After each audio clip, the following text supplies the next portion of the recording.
Welcome, friends. At least I think you're my friends. I hope you're not my foes. Friend or foe? Which is it? I've greeted you that way for a reason. Today we're talking about estrogen. And if you're like most women, most of what you know about estrogen is inaccurate. So this video is on the misconceptions about estrogen. And depending on what you've heard about it over the years, you may view it as your friend or your foe. And depending on your use of the information in this video, you may or may not change your mind. I'm not seeking to persuade you to think one way or the other. I'm simply giving you facts in order to dispel any misconceptions you may have. What you do with the information you learn here is entirely up to you. I encourage you to watch this video because you don't know what you don't know. And I'll bet there are some things you feel absolutely sure about that are completely wrong. So let's get started. I'll present the most widely held, upside down misconceptions about estrogen, and then I'll tell you the truth. You'll be shocked at how backward some of these things are. Okay, so upside down misconception number 1 on estrogen is that it's natural to run out of estrogen and live the last 1/3 to 1/2 of your life in an estrogen-deficient state. Wrong! This one is backward on many, many levels. First, there's nothing natural about menopause. The truth is that we're not supposed to live long enough to even experience menopause. In other words, we are not supposed to outlive our ovaries. We're supposed to die before we ever become postmenopausal, like all but 2 of the other animals on Earth. And second, living without estrogen is as detrimental as living without any other substance your body needs to function normally, like insulin or thyroid hormone. If your body stopped producing either of those things, you'd replace it. If you didn't, you'd feel awful, and eventually your body would start breaking down. Well, what do you think that big, long list of 22 symptoms of menopause is trying to tell you? It's your body's way of saying, hey, I'm missing something I need. And if you go long enough without taking estrogen or something else to compensate for estrogen, your body breaks down. That's what heart attacks, osteoporosis, and Alzheimer's disease are. So there is nothing natural about living without estrogen. Upside down misconception number 2. Estrogen is important only for the purposes of reproduction. Wrong! Your body has been bathed in estrogen since before you were born. You basked in it while you were in your mother's uterus. Then you had loads of it circulating until you were 2 years old. Then it settled down and became quiescent until you reached puberty. And then it came back in buckets, and it's nourished every cell in your body since then. Your brain, your heart, your bones, your ovaries, your breasts, your skin, your hair, your joints, your vagina, your bladder, your fat cells, they've all thrived on it. Just as a man's testosterone serves many purposes other than reproduction, your estrogen serves many purposes other than reproduction. In fact, the number of non-reproductive organs that depend on estrogen greatly outweigh the number of reproductive organs that depend on it. So don't think of estrogen as something you need only as long as you're still capable of reproducing. Think of it as something you need as long as you're alive and female. Upside down misconception number 3. Estrogen dominance is a dangerous imbalance between estrogen and progesterone that causes many gynecologic problems. Wrong! Estrogen dominance exists whenever your estrogen level is higher than your progesterone level. And that happens for at least half of every menstrual cycle you have. Here's a chart of menstrual cycles. You see how often progesterone is higher than estrogen? So at least half of your reproductive life is spent in a state of estrogen dominance. And then, if you get pregnant, your estrogen levels greatly dominate over your progesterone levels for the majority of the pregnancy. But I'm not done yet. When you reach perimenopause, the entire phase of perimenopause is an estrogen-dominant state. And that lasts about 2 to 10 years. So here you have what happens as you become postmenopausal. And this area here is perimenopause. The whole time is estrogen dominance. And yet, women are running around telling each other that estrogen dominance is dangerous. Why? Because the alternative and complementary world promotes progesterone for everything. And what better way is there to induce you to buy progesterone than to tell you that estrogen dominance causes all your problems and progesterone is the cure? Well, that's not true. Estrogen dominance is a normal part of your hormonal life. It's no more dangerous than progesterone dominance. And it's only temporary whenever it occurs. So again, you have your two times, your periods and perimenopause, and both of them involve times of estrogen dominance. Upside down misconception number 4. Estrogen is more dangerous alone than it is with progesterone.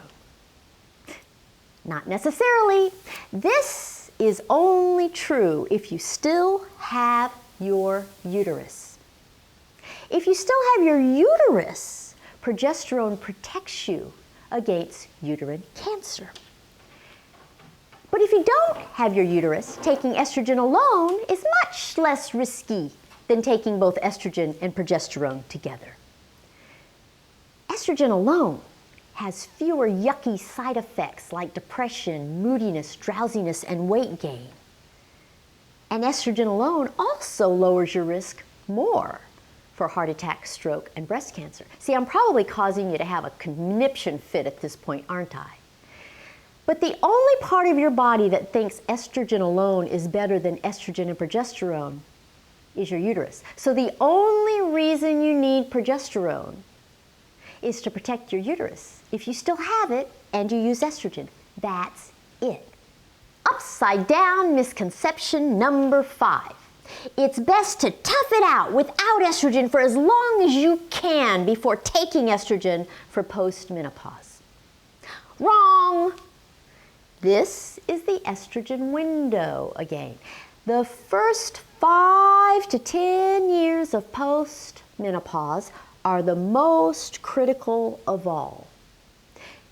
If you don't take estrogen then, many parts of your body undergo irreversible changes, including your heart, bones, brain, skin, vagina, and bladder.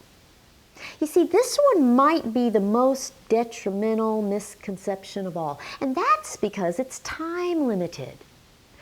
Face it, 5 to 10 years flies by pretty quickly. And if you spend that time in fear of using estrogen, it could be too late to use it later. And remember, you don't necessarily have to use actual estrogen. The key is to understand that you have to compensate for the loss of estrogen, and you have to use something to give yourself the benefits that estrogen provided. There's a point of no return on this misconception, and that's why I think it might be the worst one of all. Upside down misconception number 6. It's fine to take estrogen alone without progesterone, even if you still have your uterus. Let's go back to basics. Estrogen thickens the lining of your uterus each month in preparation for a possible pregnancy, like this on top. If you don't get pregnant, progesterone causes that thickened lining to shed, like this on the bottom. In other words, the only purpose of a thick uterine lining is to provide a cushion for a baby. The cushion isn't for you, and neither is progesterone. They're both for the baby. If your uterine lining stays too thick without a pregnancy, it can turn into uterine cancer, like this. So, fast forward to the time of menopause. If you take estrogen by itself, what's it going to do? It's gonna thicken your uterine lining. And since you don't produce progesterone anymore to make it shed, it's gonna stay thick. And if it stays thick, it can turn into uterine cancer. So if you still have your uterus and you decide to take estrogen, you have to take progesterone also. If you don't have your uterus, it's fine to take estrogen alone. It can't thicken a uterus that isn't there. Upside down misconception number 7. Pharmaceutical estrogen products cannot be bioidentical. Wrong. Bioidentical estrogen means identical to the estrogens that are in the human body.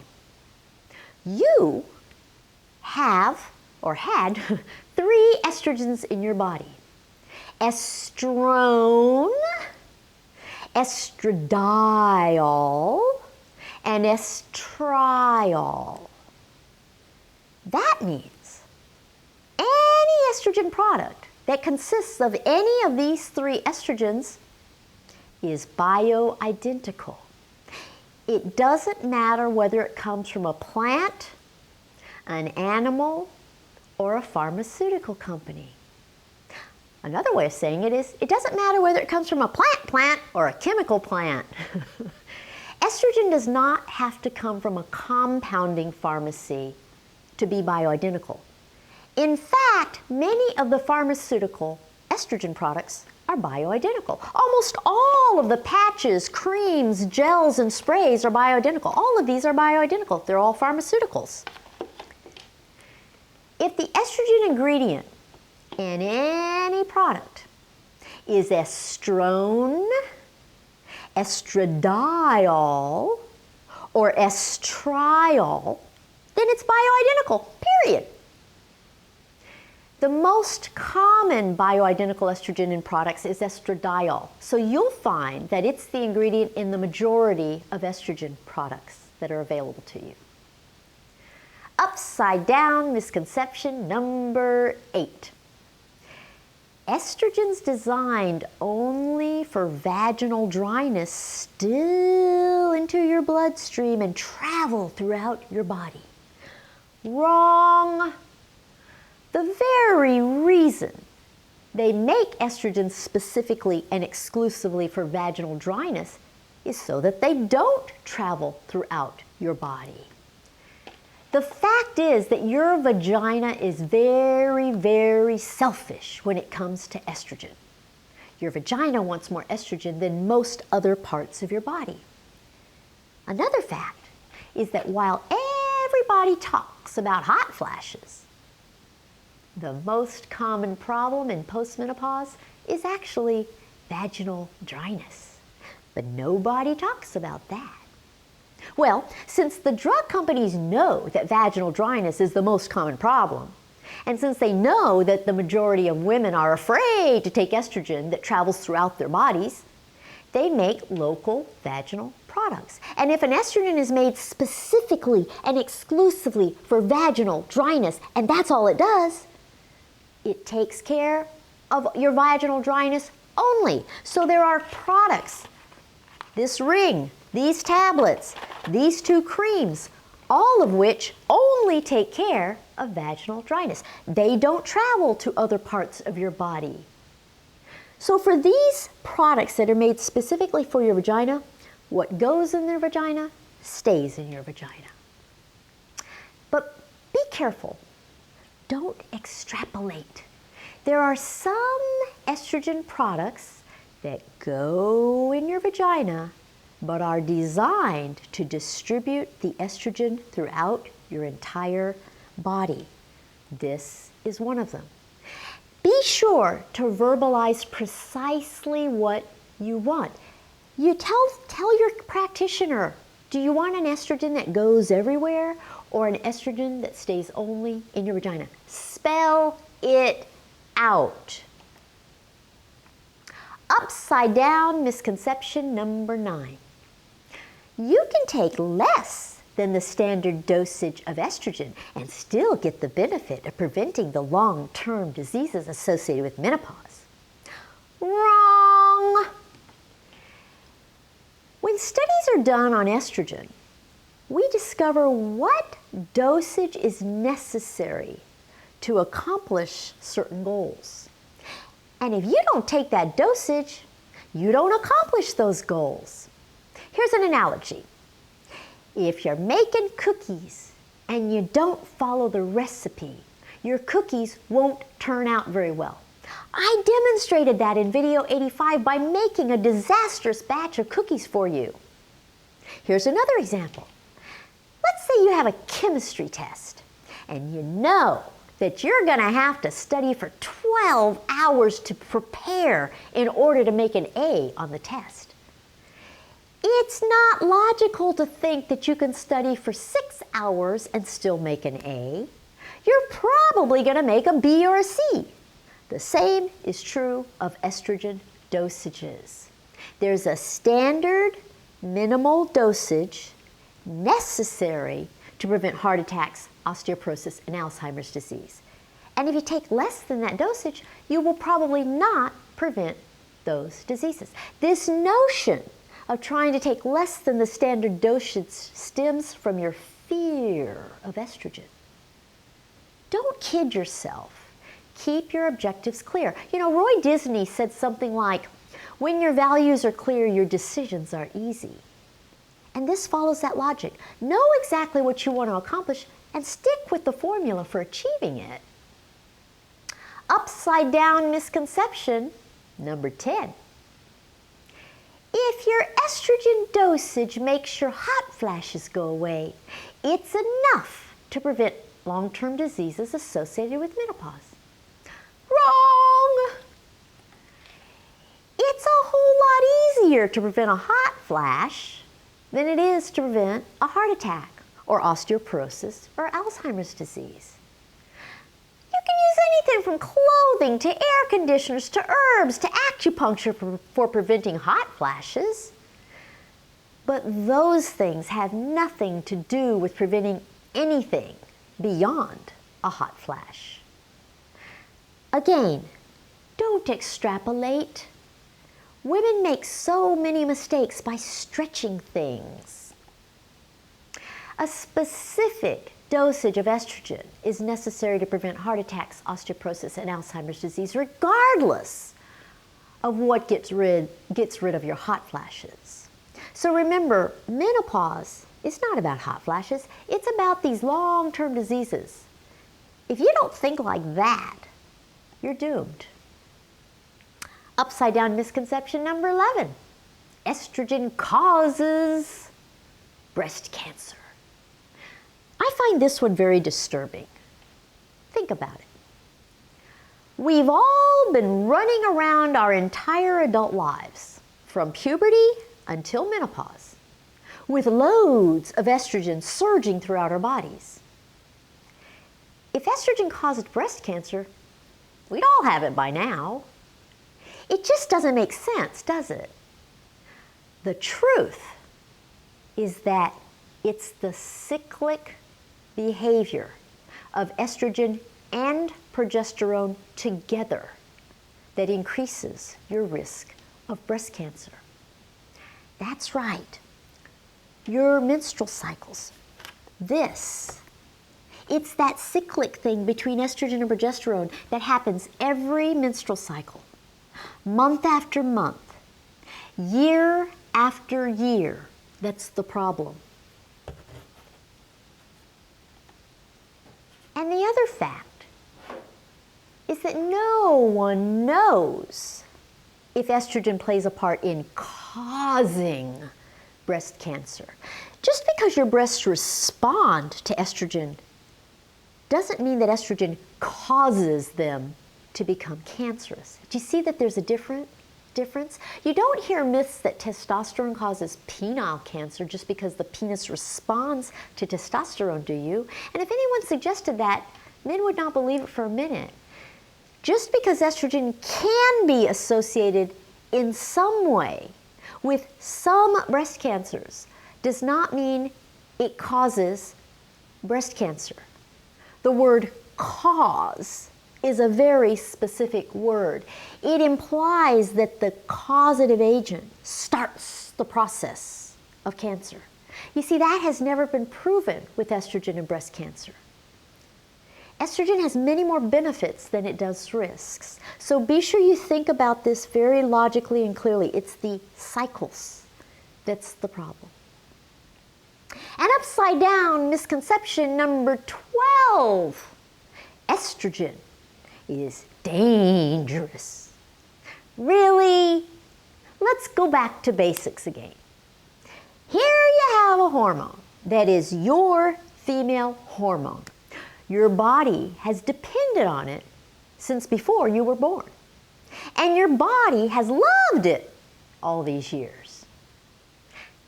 At what point did it go from being your body's best friend to being dangerous? When did it go from being friend to foe? And if your body hates it so much, why did you have all those miserable symptoms of estrogen loss at menopause? If your body hated estrogen, wouldn't you feel better when it disappeared? What exactly is it that has induced women to think of their female hormone as dangerous? Diamonds aren't a girl's best friend. Estrogen is. But, diamonds are a good place to end this video. I hope I didn't turn you upside down with all of this. I hope I'm still your friend and not your foe. And once in a while, I just like giving you this kind of tutorial that is kind of more broad spectrum. And my goal is for it to help you put things into perspective, getting away from all the little sound bites that you hear all the time that have you concerned and worried, but you really don't know why you're concerned and worried. And I want you to understand these facts. So tune in next week when we'll discuss the upside down misconceptions about progesterone. And in the meantime, follow me on Twitter, Facebook, and Instagram. And don't forget to subscribe to my channel. If you subscribe, it's just a simple email. It's totally free. And the email bearing the video will come to you instead of your having to go search for it. So become a subscriber, and I'll see you in a week. Until then, bye.